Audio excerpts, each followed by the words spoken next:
Okay, let's unpack these sources you sent over. They cover a really quite remarkable development happening in Liberia. Have you ever stopped to think about how something from the past, maybe something forgotten, could actually like unlock a totally new future? Hmm. Well, that seems to be exactly what's happening with the recommissioning of the Fangoda Dam. Yeah, and what's really fascinating here, I think, is that this isn't just about, concrete and water. It's not just infrastructure. Right. If you connect this to the bigger picture, it's a really strategic move. It goes deep into national food security, economic resilience. And empowering communities, it sounds like. Exactly. Real community empowerment. So our mission today, essentially, is to dive into how this one dam, it reopened June 14th, 2025, That's right. after about, what, a U.S. $650,000 investment in Colquhoun District, Lofa County, Yep. and how it's becoming this sort of cornerstone for year-round rice farming. We're talking over 250 acres of land. Hmm. It just seems like a really powerful, tangible example of a nation trying to feed itself. And it's definitely not happening in a vacuum. This project, Fangoda, it's a key piece, maybe even foundational, for the Liberian government's, their very ambitious Liberians Feed Yourselves plan. Ah, okay. The main goal there is pretty massive. Mm-hmm. Slash rice imports by 70% by 2030. 70%. Wow. Yeah.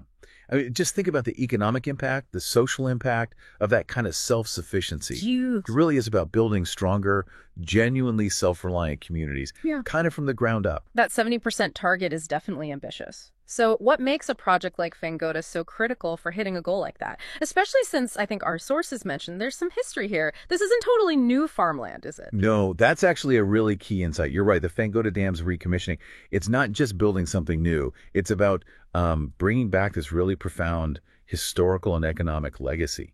Our sources mention this exact rice field. It was managed way back in the 1960s by a company called Agromeco. Agromeco, right. And apparently it was, the pride of Colquhoun back then. A big deal. Huh. So this isn't just like an engineering project. It's re-engaging with a past success. It's like dusting off an old blueprint for prosperity and restoring it. That historical angle, that really adds another layer. So what does reclaiming that lost legacy, what does it mean? Not just money-wise, but maybe culturally, Mm. socially, for the people there in Colquhoun and Lofa County. Well, it means a pretty direct, pretty immediate boost to their quality of life. Obviously, there's the increased food production that's vital, Sure. but it also translates into actual jobs and a real sense of hope. Think about the young people, for example, students. They're now finding ways to get involved, earn some income right there in their community, maybe during school breaks. Practical opportunity. Exactly. And it fits into the wider national strategy, too. There are other things happening, like prepping that huge 2,000-hectare farmland in Foya for large-scale farming. So it's a multi-pronged approach. It really sounds like the leadership is fully behind this. I saw that quote from the Agriculture Minister, Dr. J. Alexander Nueta. He called on young people to get involved, saying, the land is fertile. Agriculture is the key to creating wealth. Let's focus on development, not politics. That last part, development, not politics. What's the significance of that emphasis?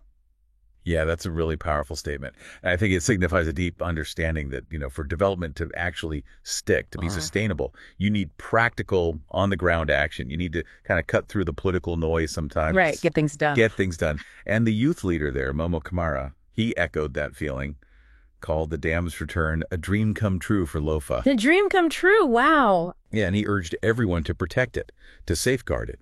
So you see this push from both national and local leaders really underscoring agriculture as the practical path forward for wealth, for community building. It sets a hopeful tone. So, okay, summing this up a bit, this recommissioning of the Fangoda Dam, it's clearly more than just an engineering feat.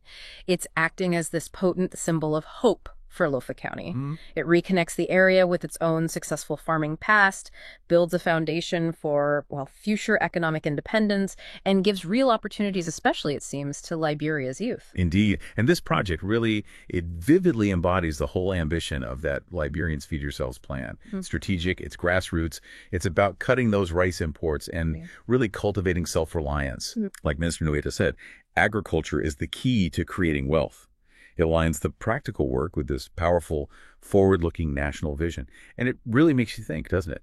How can similar pragmatic, sustainable development efforts focused on really basic needs like food security, how can they spark such deep community empowerment and genuinely shift a whole nation's story?